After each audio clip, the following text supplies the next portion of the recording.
I don't really care about game integrity in this situation. I don't think this really, I care about game integrity. Well, don't click that, don't click that, don't click that. It affects the bubble, right? I don't care about game integrity. It's the PokerNews Podcast. All right, ladies and gentlemen, welcome to the 907th episode of the PokerNews Podcast. I am Chad Holloway at Level 9 Studio with Mike Holtz, Kyna England, and our special co-host, the PokerNews Pennsylvania ambassador, Keith Becker. Welcome back to the show. You were here last summer, too. Well enunciated, Chad. Yes, I was, and thank you so much for having me again. We've got a good show. We're going to talk about a case of a missing bracelet that popped up on eBay. I think you're really going to like this one. I think I'm the only one who knows this story. I shared it with all of you. We're going to talk about it. We're going to talk about this year's Poker Hall of Fame inductee. We're going to talk about the bubble hand from the WSOP main event and some controversy that surrounded that. We're going to get into a big fold by Josh Reichard, Kyna, a friend of ours, a friend of the podcast, just keeps on crushing it. And then we're going to talk WSOP Paradise and a big cash game hand from the Venetian. I'm also going to talk with some folks from the WSOP free-to-play app, which of course is a sponsor of the PokerNews Podcast. Let's jump into it. Missing bracelet. So Jesse Folan, good friend of mine, I know you all know him, messaged me earlier this summer with a link to a eBay auction for a real WSOP bracelet. These pop up from time to time. How much do you think a bracelet goes for on eBay? $3,077. That's Pretty Very specific. pretty good guess. Was that exactly what it was? Yeah, it was. Damn, I was It pretty was. close. I didn't know. I was going to say 2,780. Which is fairly Okay, close. yeah, I think I did that's a decent. really good guess. Wow, I thought it would have been high. 3,077. Wow. yeah, it Oh, it's that one. That's a good one. yeah, so when he sent me the list, it says, 2011. So, okay, we got 2011 bracelet. And then on the back, it was inscribed with event number 40. So I do my little research and I find out that event number 40 from the 2011 WSOP was the 5K 6 Max No Limit Hold'em won by Matt Jarvis for $808,000. Right? Matt Jarvis was a former November Niner, I think in 2010, if I remember right. Yeah. And then the next year won this bracelet. Well, just so happens I'm friends with Matt Jarvis. I've done some interviews with him over the years. So I sent him a text like, hey, what's going on? Like, I don't want to be like, are you selling your bracelet? Because, Right. and that wasn't the case. He actually, as I shared with you guys, lost his bracelet like the night of or a couple days after he actually won it, which isn't the first time that's happened to a poker player. But I mean, even still, like, shit, Mike, you've got a bracelet, you've got some rings. What would you do like if you lost something? Would you feel bad, or you just be like, that shit happens? It depends on which one. Like the circuit rings are worth like 16 cents, so I wouldn't care about those. But if I lost like the player of the year ring or the bracelet, yeah, I would be pretty upset about that. I mean, it's something you want to cherish forever. You know what I mean? And if I did, I'd just be like, oh, look that way, and I just snatch yours and dip out of the office. I got my Pumas on today, so I'm running on cats. Well, Go ahead. oh no, I was just gonna say it sounded like he was like going out partying the night after, and like he was wearing it. So like, good for him for wearing it, because I think people just like put it away and like store it in their closet forever, and it never gets seen. And he was like out like partying, flaunting it, like blah blah. Good for him, but he needed a bracelet wingman, like somebody else to be like, well, make sure this is always on my wrist, like every 5 minutes. Yeah, that's pretty sick. What I want to do with mine is I want to slice it in half and create a grill. So, you know what I mean? Like so I can be like, you know what I mean? Make it harder to lose for sure. Yeah. I mean, You would just like smile and it would say WSOP. well, yeah, it would just be the front of the bracelet, and Yeah. I'd just be like, That would be something. Video, you know? okay. Yeah. Yeah. The 2011 bracelets were designed by On Tilt, who were a sponsor back then. I actually reached out to Matt Jarvis, as I said, chatted with him, and he's like, do you want me to send you some audio? Because he said, I don't mind if you write about it or talk about it. Yeah. So he sent in some audio about not only what happened, why and how he lost this bracelet, but then how here 10 years later, or whatever it is, it pops up on eBay. Like a vintage Beanie Baby or something. Yeah, exactly. Yeah. And that's where the story actually gets quite juicy, because somebody had obviously found his lost bracelet and it pops up. And there was some backstory in between, because the person who ended up selling it actually reached out to Matt Jarvis.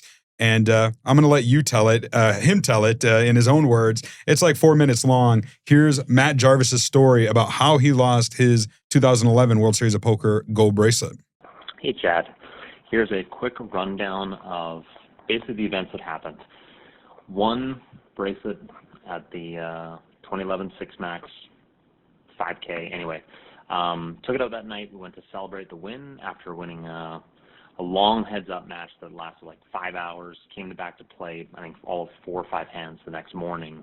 because this is the first year after the November 9 that they basically put that end of night clock on, because we played till 7 in the morning to make the final table, to make the November 9. So we came back for like 4 hands, won my bracelet. Later that night, we went out to the Wynn, and my bracelet fell off twice that night when we got like a table there at, I don't know, Beach Club or something like that. But anyway, so notice that the clasp was a little bit faulty for the bracelet, which I think that year was being made by On Tilt. So anyway, I put it in its case, kind of, take it home. But Edgewater, a company, casino that I was sponsored by in Vancouver, they ended up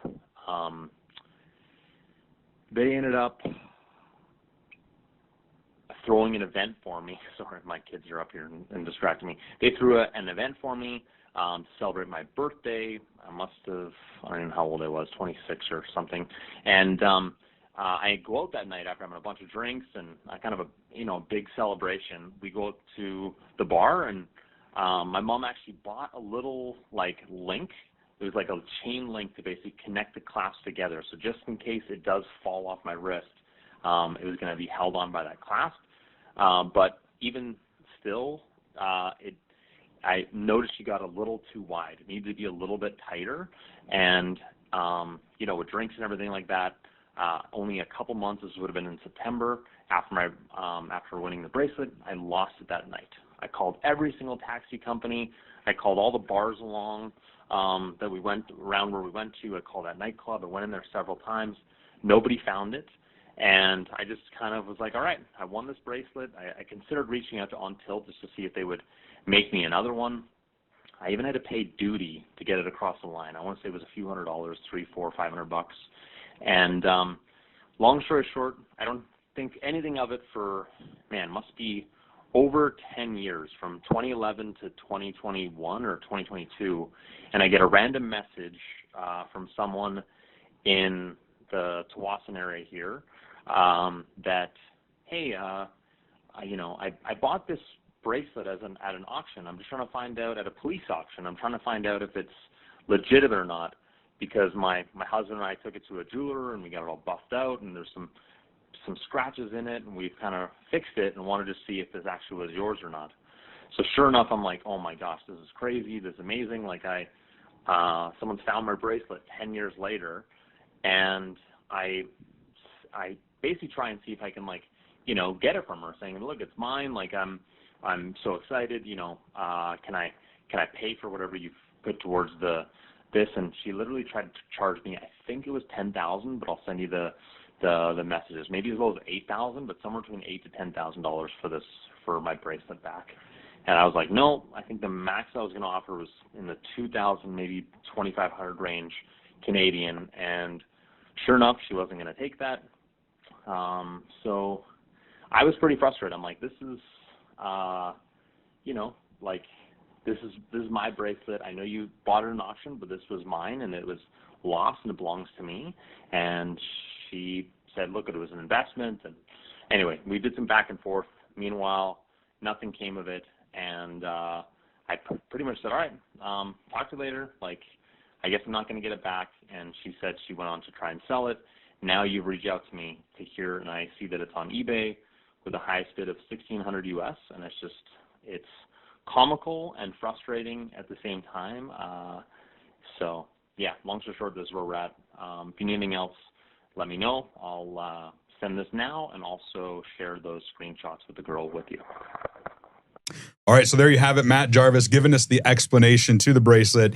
He did share with me the exchange, the text messages that he had with this woman. Now, I don't know if the woman who contacted him back in 2022 is the same one that was selling this on eBay. Okay. It's kind of hard to ascertain that, but we do know that it ended up selling, like you said, for $3,077.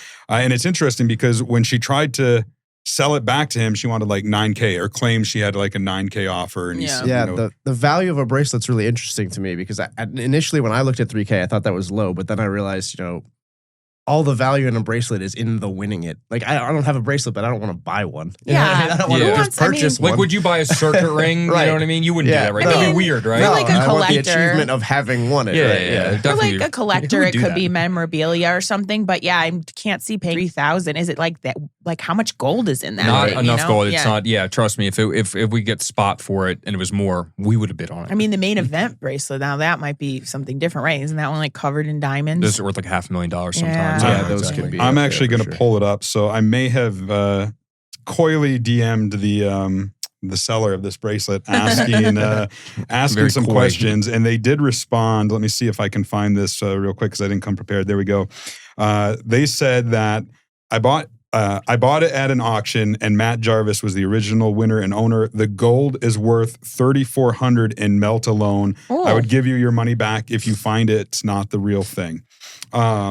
I did not bid. I was not the winner. And, if there is $3,400 in melted gold there, this person who bought it for 33 or 3,000, what was it? 3,077 could turn a profit. But I've always been told, like, with this bracelet, with my bracelet here, that there's probably like $1,500 worth of actual gold value in a bracelet. Well, his is older though too. 2011. It looked a lot different. It looked very like goldy. I don't know. Like it looked like what am I looking for? It looked like it was solid gold. Like it looked more vintage, more wear on it. I'm sure there's been changes to those things over the years. Oh right? yeah, From they've year gone to through a year. bunch of changes. Jeff Madsen's old ones are like amazing. Right. Yeah, Yeah. the And very then old it's like ones makes sense. this one's good, really good, and then mine just like. What do you think about? I don't know. Just is the person who found this bracelet bought it in an auction? Apparently, like if it was me and I reached out and tried to find something and realized, all right, this belonged to somebody who lost it, who it meant a lot to. I feel like I would be like, all right, I'll tell you what, man, just give me what I paid for it. And it's yours back. That's the classic sure. thing to do. I think that's what a lot of us would do. But yeah, I don't know. Yeah. The person who bought it, who knows? I'd be like finders, keepers, losers, weepers. right. No, I would Give me obviously give it back to the $9,000. guy for the years. Yeah, exactly. Ran yeah. it to the South Point dailies. Like, Exactly. Yeah, I'll sell it to you for what I Look paid at my for. bracelet, plus- guys. Yeah. people trying to look you up like with it. I was very happy Matt Jarvis wasn't like sometimes you see bracelets for sale and it's because the people are busto or hit a hard time in life, right? Right. So I was really happy to hear that wasn't the case, that it actually had an interesting backstory that he was willing to not only share with me, but allow me to share, with the public. I thought it was interesting that he didn't go public that he lost it at the time, and he was more. I think that's how I would be too. I'd be just kind of embarrassed. And Yeah, just there's not tell anyone. I know several people who've lost circuit rings. I don't know if I know anyone who lost a bracelet, but yeah. Yeah, I know several people who've won a circuit ring and then that night lost it. Right. Yeah. It's happened before. I can't think of who else off the top of my head, but I know I've certainly heard stories. It was interesting because Matt Jarvis is largely out of the poker world now. In fact, his last cash was December 2023. He actually tweeted about it. He won the Pure Poker Tour in Edmonton, Canada, where he's from, for $51,000. His previous cash before that was WSOP 2017. So, Oh, wow. yeah. Okay. So like he really is out of the poker world. I know he used some of the winnings from when he was playing to start some businesses. He's a family man now. And just an all around good guy. Like there's not a lot of people I would feel comfortable texting like, hey, your bracelet's up for sale on eBay. Right. What the fuck's going on? Yeah, sure. But he was one of them. So sorry. that's our alarm keys to say to move on to the next Okay, topic. next Yeah. story. Emergency. Must be Dude, big. that sounds like an awful sound, like ringtone. Yeah, that sounds like, that doesn't sound great. Like an alert, like an emergency alert. Amber alert. Severe weather. We'll just wait. We'll see Okay. what's going on. Yeah, it could be. Cut.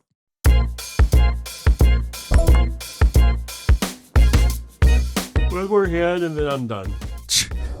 There's the classic poker lie, one more hand. Reminds me of when I said one more wife back in 98. And there it is. One more hand turned into all-night session. And why not? Would you rather count chips or count sheep? It's not just about playing, it's about winning and proving you've got what it takes.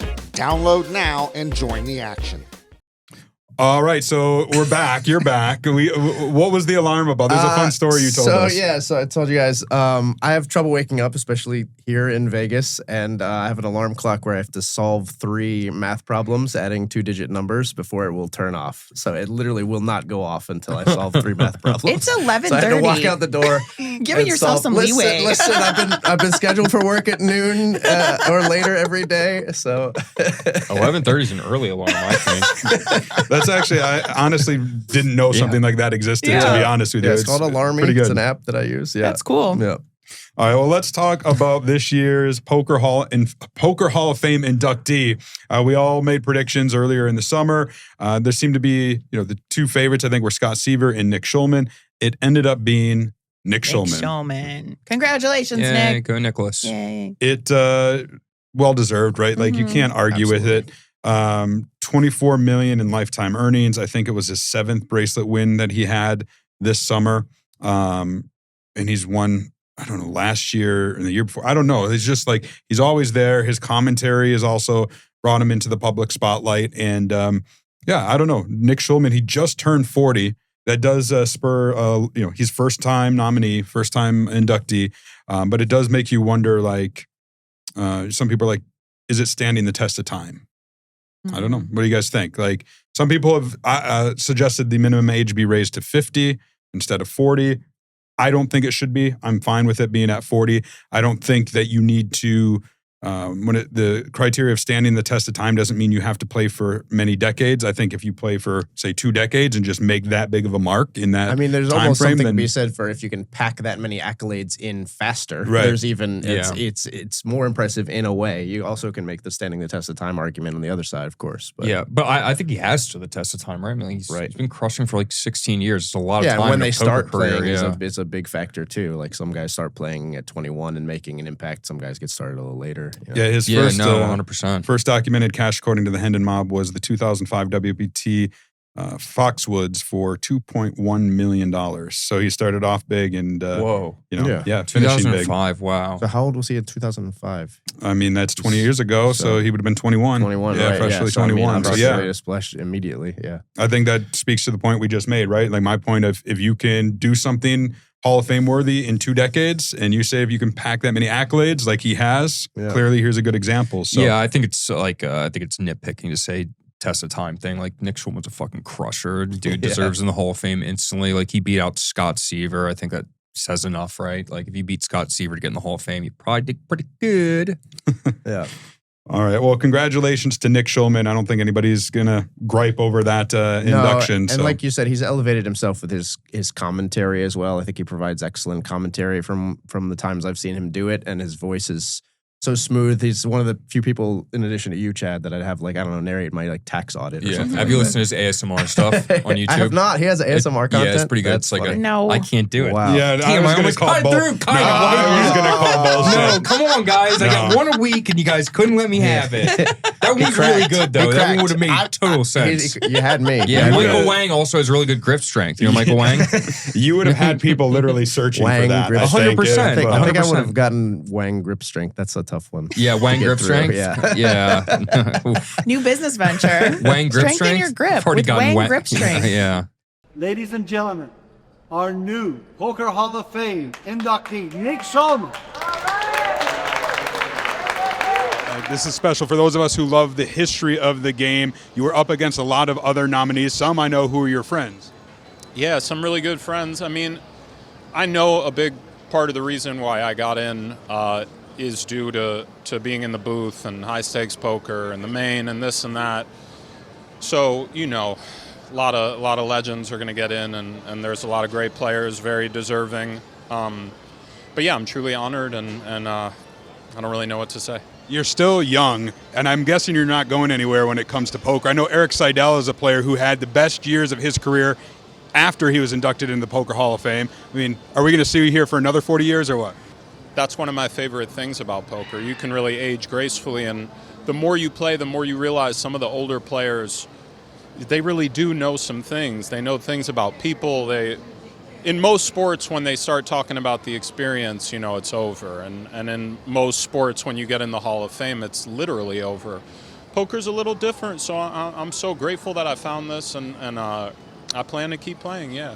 All right, let's talk WSOP main event, at least the bubble, because that's always one of the more exciting times. Keith, you were there, right? You were on for Poker News. Yes. I actually wasn't. What was the atmosphere like during this year's main event bubble? It was electric. It's always interesting watching the media. I said we should film the media going to and from tables with like yakety sacks over the top, because it's just amazing watching the flock of everyone going from table to table. But yeah, everyone's standing up, everyone's watching the screens, everyone's sweating the bubble. There's really nothing like it. It's the main, so many people have satellited in from smaller bankrolls. They're in the biggest spot of their lives. It's so sweaty and exciting and everything. Yeah, it's electric. What did you about that? He used the word.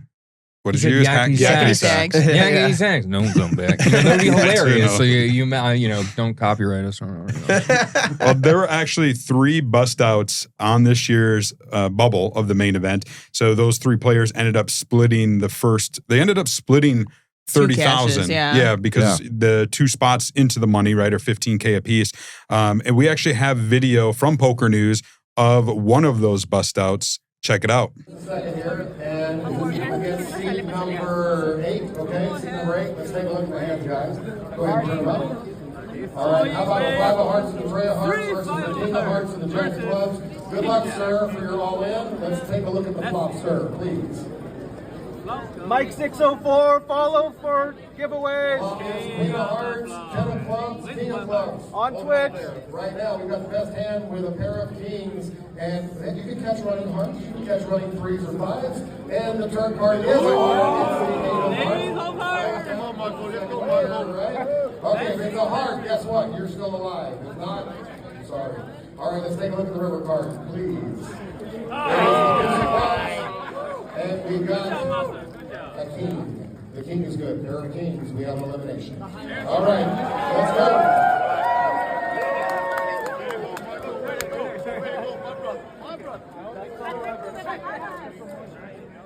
All right, so that was one of the bubble hands, but as I said, there were 3 bust outs. So those 3 players not only split the $30,000 in prize money, there was a $30,000 flip and go prize up for the Bubble Boy. So they played one flip and go to determine who would get a $30,000 package to the upcoming WSOP Paradise in December. We have video of that as well. Check it out.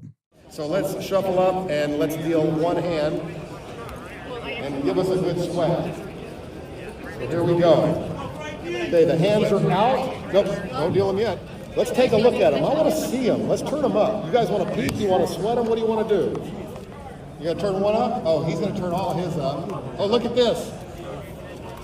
We've got 10 of clubs, deuce of spades versus pocket 9s. 9 of spades, 9 of diamonds versus queen of hearts, 4 of clubs. Your 2 9s are looking pretty good, my friend. Okay, all right, let's see a flop. Flop is 5 of diamonds, 6 of hearts, 3 of clubs. Okay, a 3, 4, 5, 6. That could be something. By the way, it could come a 4. You could pair and he could make a straight, right? All right, let's take a look at the turn card. Turn card was a 3. Right, 9s and 3s looking pretty good. It could come anything, guys, right? Let's peel one off real slow. Oh, and it's a deuce, 2, 3, 4, 5, 6. That means we have a straight over here. The 9s are not going to take it. The straight is going to take it. And how many times are we coming here? Where are you, Ty? That's right. Well, Matthew, I'm not sure I should say congratulations, probably too soon, but hopefully it takes the sting off a little bit. You are officially the first entrant in the 2025 Super Main Event in Bahamas, WSOP Paradise, with today announced the $60 million guarantee. So hopefully you will run just a little deeper there, and obviously the weather in Bahamas will be a little bit better for you than in England. But again, great grind, first entrant, 2025 Super Main Event, WSOP Paradise. Hope the rest of you will go. And I guess for everyone else, what does it mean, Jack? They still get 10,000 apiece too, right? Yeah. That's what they get 10. But for the rest of the guys in the field, you mean? I mean the rest of the guys, yeah. Hey, you're all in the money! All right, so there you have it, the first package awarded to the WSOP Paradise. But it caused a little bit of a controversy because on this very podcast, we've talked about how the ClubWPT Gold $1 million incentive change the dynamics of how things were played. Well, here you have on the bubble a package that is worth twice as much as the minimum payout, and that could change how people play on the bubble. Kyna, what do you think about it? What did you see on social media? I mean, I think if they had released it earlier, right? Like if they had come out and said that this was going to be a thing, that it would be fun, right? And people would prepare for it and people would have realized. But in past years, it's always just been like, if you're the bubble, you get a seat for next year, right? Like, I mean, and that's what people expect. So I think there was lack of communication there. I think they're, again, trying to get people to go be excited for their Paradise promotion. And I don't know, like a guy gets $40,000 now instead of, a 10K seat. That's a big difference. So I don't know. It's like we're going to come out and say integrity of the game. Well, WSOP, I think you need to do a little bit better too. Yeah, Keith, what do you think? Because I know the communication was a big issue that a lot of people didn't even know about it. I don't know if for me it's as much of an issue of like integrity, but just it needed to be communicated better. When I was walking around, as you said, I was on the floor, and as I was walking around, I was hearing people talk about the promotion, and not in the way of like, oh, we all know about it, how are you going to handle it? But people like finding out for the first time, like on the bubble. Yeah. And so you have guys, like I mentioned before, in the biggest spot of their lives, and then all of a sudden they're like, wait, maybe I want to bubble? Yeah. And then they have to do this like reverse ICM calculation on the fly.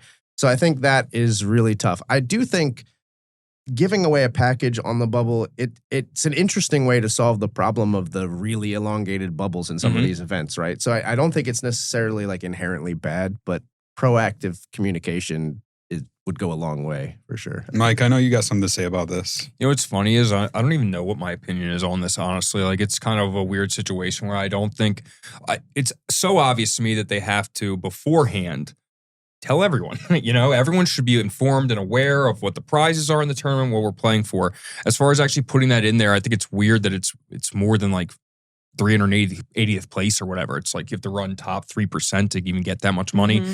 I don't know. It's weird to me, and it does feel like a WSOP is getting more than $30,000 of promotion out of this, and that's why they're adding it. They want people to go to the Bahamas. They want to compete against WPT. They want people to go to the Bahamas for that event. So I don't know. I mean, as long as they said it beforehand, I think it's completely reasonable. As long as everybody knows what the deal is. 1 day beforehand, though.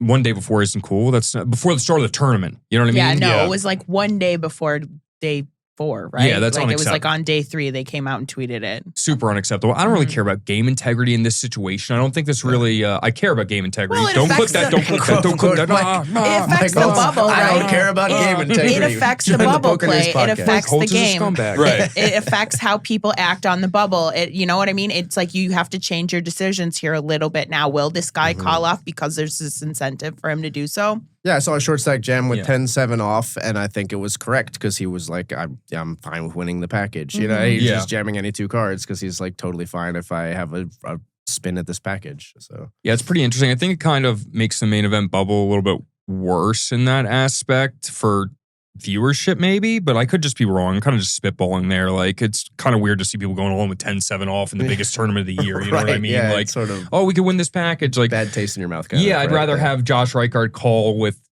ace high and then lose and then bust out like a hero. It's like, what a sick puppy this guy. And people on Twitter were saying, he did that because of the package. Like, no, he did not. Like, he did that because he thought he had the best hand. Like, if you know Josh, he's not going for some 30K package, but it is interesting because I think he went into, day 5 with like a really big stack and then like busted right away. And I needled him. I'm like, you should have gone for the 30K. I did. I want to talk. It sounds like he did go for the 30K. Wait, real fast. He didn't. Did you talk to him at all? Yeah. The 30K. There was 0.0% that was in his mind at all. No, definitely it didn't not. away a little bit. No. So that seems bad. So let's talk about this hand so people know what we're talking about. It was on the stone bubble of the WSOP main event. The blinds are 4,000, 8,000, 8,000. And Reichard, Josh Reichard, WPT champ, finished 3rd in the Millie Maker earlier this summer with all the controversy. Wisconsin player, one of the best players out there. Very skilled. He raises to 16,000 from early position. He has ace of spades, 4 of spades. So he opens and the joie win flats in the hijack. Everybody else folds. Flop, 5 of clubs, deuce of hearts, 10 of spades. Reichard continues for 18K. Win calls. The turn is the 6 of diamonds. Reichard slows down. Win bets 50K. Reichard calls. I think a lot of players just give up there, right? But not Reichard. Reichard calls. And then the river pairs the board. It's the 6 of clubs. Reichard checks and Wynn moves all in. Reichard has 200K behind. He's covered. Thinks, and calls off with ace high. And it was good. She had 9-7 of clubs. There was actually an interview with Poker News after where Josh explained a little bit about his thinking. Check it out. Josh, congratulations on making the money in the WSOP main event. But you were put to quite the decision on the stone bubble there. It was a spot where most people are more sane than me and would not have put their money in, so it was a good play by her. Just have to have some respect for her to make that call that she's capable of bluffing in that spot, which I felt she was. It's a little suicidal by me, but I just always trust my reads, trust my instincts, and I thought I had the best hand. At what point is in the hand where you thought, I might have to go with this here with ace high? Did you think that river jam was coming? Yeah, when the turn is when I felt like probably she was going to be all in on a lot of rivers. I would have had to fold if it made some straights that I didn't have.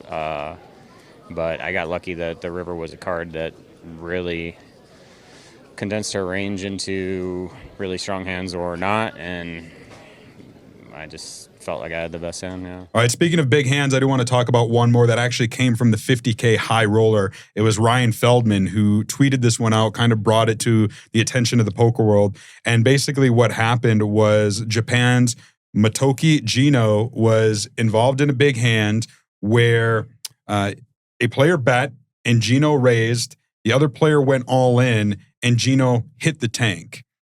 But he didn't realize the other player had went all in. He'd only tossed him one chip. So he's thinking it's on the other player. He burns through the time banks, unbeknownst to him. And then once he runs out and the clock expires, the dealer grabs his hand to kill it. And they call the floor. It is ruled a dead hand. He had a set of sixes. The other guy had a pair of queens. There was one card to come. He likely would have busted his opponent. This tilts Gino hardcore, and he just goes on a rampage from what I understand. There's an article up on Poker News where he basically just starts playing any two cards, going all in. He busts Alex Foxen with Jack 6 against, flop comes Jack 6-6 against Foxen's Ace King. Eventually he does run out of steam. He does go busto, but it's a 50K, and this guy just starts giving away his jamming. chips like it's extra inventory on Prime Day. It's ridiculous. Ooh, well said. Well said. It was insane that I was reading that. I mean, am I right in that? Was there also a language barrier here? Yeah, he doesn't I think speak a lot of English, right? Yeah, Okay. I mean, I think that's a factor for sure. I think my colleagues in poker media have noted this too. I don't know if you guys have seen it on the floor, but there seems to be a very massive uptick in Japanese players this year. Yes. Yeah, a lot. I see that. Yeah. Which is good, right? That's such a prime market for poker, but definitely seen that. And I'll be interested to know, the WSOP usually releases nationality numbers. Demographics. Yeah, I'd be curious to know. But yeah, there was definitely a language barrier there. You would think, I don't know, at some point maybe the dealer or one of the players says something it's on you, or I don't know how the shot clocks were working in that particular event, but yeah, sucks because he probably won a big one, but instead just goes on a rampage and becomes an instant it's one of those legend. things where you would hope it's communicated as clear as possible, like you said, that it's their turn, but at the end of the day, it's also the player's responsibility to know it's what the action has happened, I guess, and things like that. So it's tricky, but yeah, crazy. Well, let us talk about some other WSOP news. I mentioned it a little while ago, WSOP Paradise. It is official. It is now happening again for the third year in a row at the Atlantis in the Bahamas, December 4th through the 18th. I'm hoping to go once again because my birthday is December 11th, and I've spent my birthday the last 2 years at Anthony's drinking this giant punch bowl margarita thing. I also spent my birthday last year at WSOP Paradise. That's right. My birthday's also in December. I would like to go too. I'm like 6 days before Christmas, 19th. For me. I'm 5 days after the 30th. Oh, there you go. Okay. Wow. Send us poker news.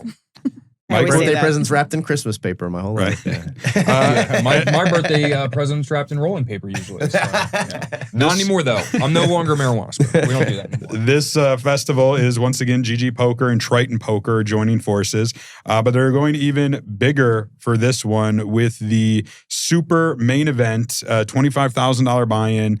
They had a $50 million guarantee last year. They're upping it to $60 million. Wow. I don't know, crazy? Slap in the face to WPT World Championship? All of the above, yeah. Yeah. Like, people called it crazy last year. The bullets this year are going to be insane. I thought it was funny. I wanted to say when we were talking about the bubble promo, the winner of the bubble promo, I think, said he's a high roller, and he at least claimed to have fired 7 bullets in WSOP Paradise last year. So they're not getting a new person with that promo, unfortunately. Wow, that's pretty bummer, actually.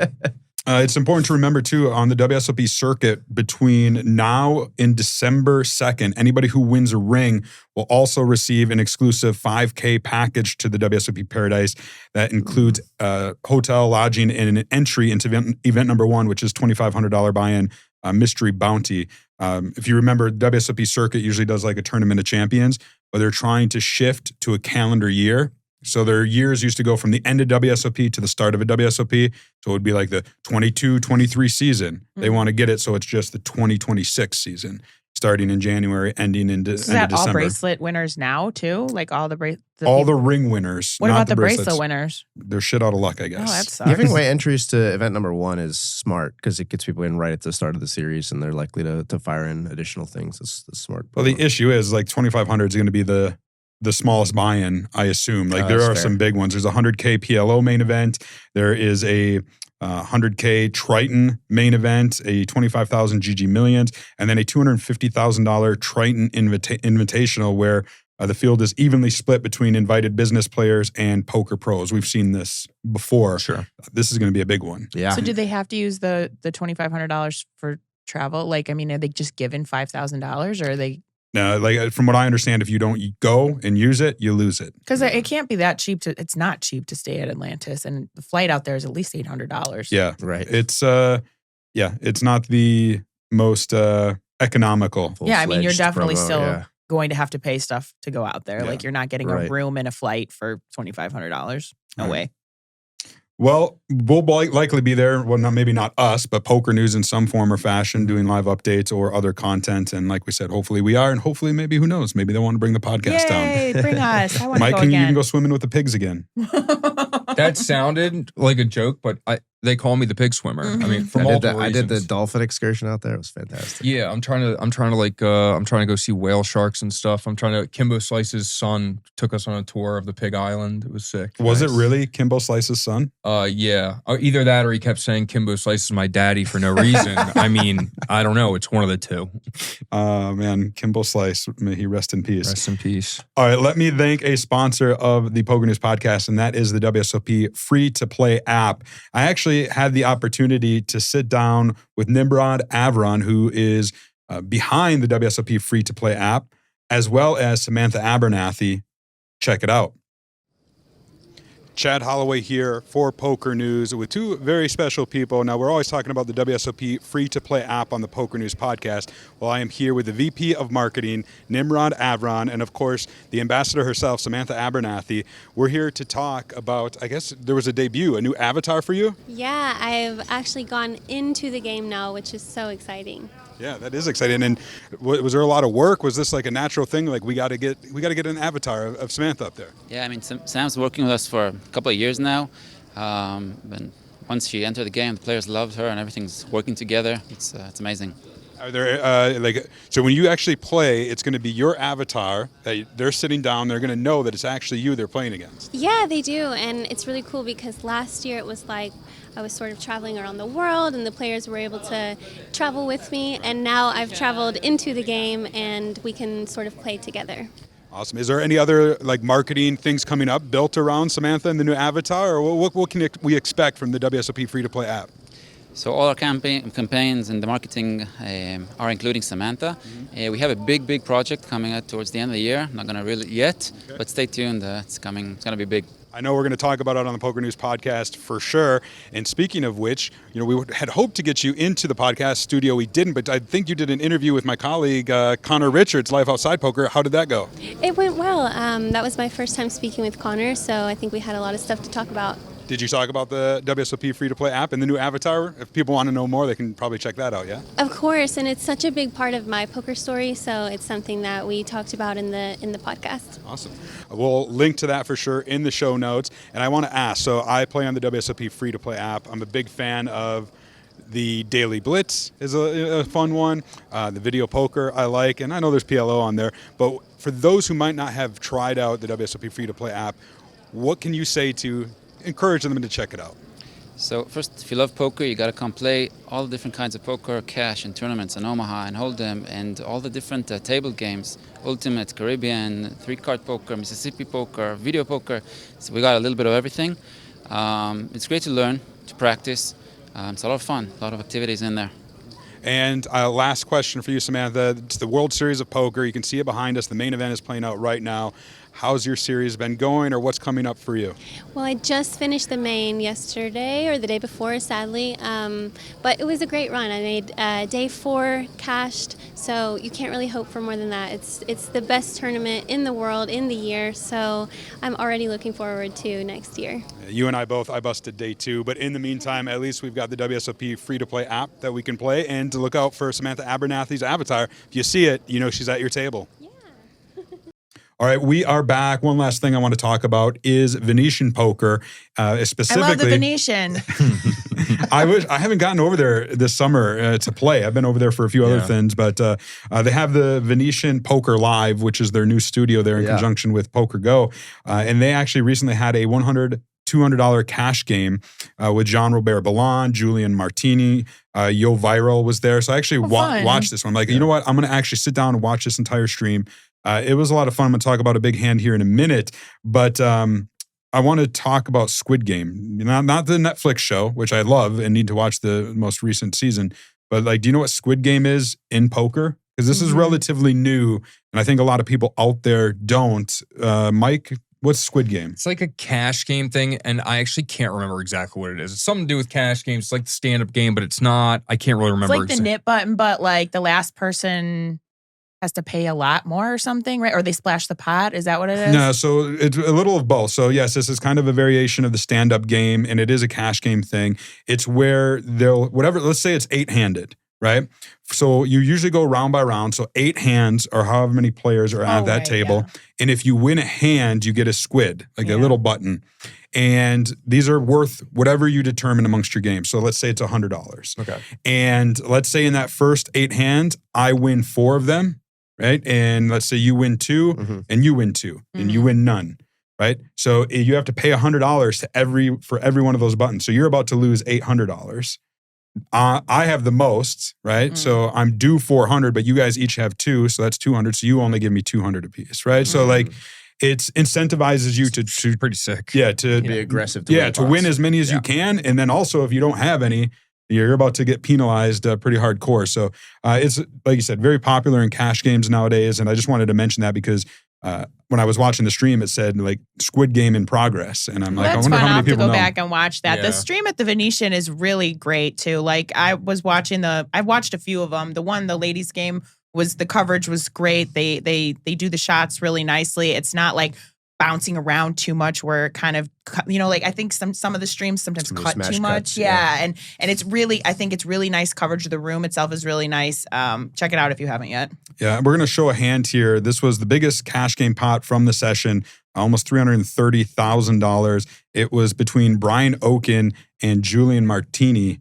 Check it out. Flop second pair. And I feel this is a battle that's been brewing. Yes, absolutely. And I do feel like in this game in particular, for all the months that I've covered it, there's a lot of sort of personal battles going on. You win some, you lose some versus the same player, and all of a sudden that becomes a thing as Oken picks up a flush draw along with his pair. Huge turn card here, right? Nut flush draw, second pair. But this is a huge turn card too because this improves Julian to some kind of equity. He's going to double barrel this. The other reason is he has all the ace kings and pocket kings in his range. So look at this, 15K right away. And Oken is, look, you don't love this spot, but you love this spot. Yep. You love this spot because you have a pair and a flush draw. You have so many outs. So you have a bluff catcher, but you can improve. So if your opponent does have a set of kings here or ace king, you're like, okay, let's go. Give me a diamond. 4 of diamonds would be juicy. Oh my God! 4 of diamonds. I called it. Oh my God, Tristan. What are we about to see here? The backdoor flush comes in. Now, let me say one thing, Remco. King X of diamonds is existent. 7X of diamonds is existent. But I think Julian is going to still value bet a straight here. And he's going to get check raised if he does. Oh, my God. And that's why I called for the 4 of diamonds, because it's an action card, Remco. Did he just verbally announce? 35,000 into 46. Now on Oaken. How does Oaken make this look weak? Quick shove, big shove, min raise, like a long tank. Like, how do we do this? I think he needs to act fast. Whatever he does here, it's going to seem strong because he's coming with a raise, right? Hey, jam is probably the right play here. Finally, I got one right. He counted out 35,000, but he's got 135,000 total, and there's already 80,000 in the pot. Right. So jam is basically the best play. He moves all in. And look at Julian. And Julian has a real hand. That's the insane part. He's got a bluff catcher, and he's got a straight. This is not some common nonsense hand where Julian is just out here on the bluff. No, Julian hit what he thought was a great card. Of course, black 4 would have been better for him, but the 4 made his straight. But look what I said earlier. King X of diamonds is a real possibility. A7 of diamond, huh? Wow. He calls it. He calls it exact. That's so sick. Just A7 of diamond every time. That's crazy. It's funny too because I have like a A3 of diamond, no good. I mean, you don't have that. Oh, that's so stupid. Only one combo.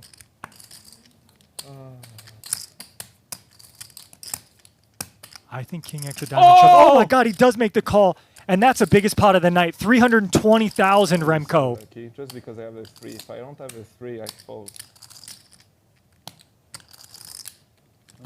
Fantastic play. I was going to tell you whether it was a bluff or not. Even if it was a bluff, it was fantastic. What an unbelievable hand we just saw. Brian Oaken goes for the all-in check raise after making the ace-high flush. And Giulio Martini calls his hand exact, but he still pulls the trigger. All right, so there you have it, a monster pot. It was Remco Rinkema and Tristan Wade on the call for that one. It was interesting because that was one of those runner-runner hands, right? So Oaken runner-runners the nut flush, and Julian Martini runner-runners the wheel. Yeah. A hard one to get away from. Crazy hand. I mean, literally the price of my house. I've never played a cash game pot that big. I don't think I ever want to play a cash game pot that big. I'll stick to tournaments where I can win that much but cannot lose that much all at once. Yeah, that's crazy. When you put it in that perspective, too. Like, yeah, it's literally a house. Yeah. Maybe not in Vegas, but at least in Pennsylvania or Wisconsin. So there are plenty more streams from Venetian Poker Live coming up. They're going to have the WPT Venetian coming on July 17th. And then towards the end of July, if you need that poker itch scratch when the WSOP is over, they have Ultimate Stack final tables and another $100, $200 cash game coming up on July 23rd. So plenty of action, and then they'll continue throughout the year. So check it out, and check out their poker room if you're ever in Las Vegas. It is the largest on the Las Vegas Strip. That's pretty much going to do it for this episode. Keith, I want to ask you real quick, what's going on in the world of Pennsylvania poker? Right now there are a few players left in the main event who I'm tracking. We're down to the players I'm closer with, who I know their real names have been eliminated. So there are a couple players I only know by screen names. So I'm doing some sleuthing over the next couple of days to try to figure out which ones they are. Sure. And other than that, we've got a couple of things coming up. There's a Run Good event coming to Pennsylvania, to my local small casino about 40 minutes from where I that's live exciting. in Pennsylvania later this year. There's casinos in Pennsylvania? There are, believe it or not, even in what they call Pennsyltucky, where I live. But yeah, other than that, I've just been playing on Bet Rivers myself and enjoying that client a lot. And I'm excited to be back home with my family and back on the online grind. Have you been to Pennsylvania ever? Yeah, many times. Okay. I'm from Maryland. Oh, that's it from Maryland. Oh, That's right. Pennsylvania, yeah. worst drivers in the country. Not close. You're probably not wrong, yeah. I'm not wrong. Actually, I've been there too. Impressive how bad. I was going to ask you. I've been there, once. I went to the Rivers in Pittsburgh. I think it was Pittsburgh. Yeah. Yeah. Rivers in Pittsburgh. Yeah. I went once. And I have as well many times, especially Philadelphia. Yeah. So That's going to do it for this episode. And believe it or not, we've only got one more episode left for the World Series of Poker. We've been doing 2 a week. So the next final episode will be on Thursday. It'll be once the WSOP is said and done, we're going to actually do a kind of like a top stories of the 2025 WSOP, kind of a little recap, which I think will be a lot of fun. It's been a great summer. We've had some great guests. Keith, thank you for joining us on this one. Thank you so much for having me on the second to last episode. I appreciate it. And Kyna and Mike, you guys were both here, but so much more than last summer, which was great. We got that consistency. Yeah, that's great for me. I had a great summer. Everything went really well for me. I'm doing fine. Well, like I said, we will be back on Thursday for one final WSOP episode, and then it will be back to our regular scheduled podcast throughout the rest of the year. And some big things are planned, which I hope to share with you soon. I'm Chad Holloway, Mike Holtz, Kyna England, and Keith Becker. Until then, we'll keep a seat open for you.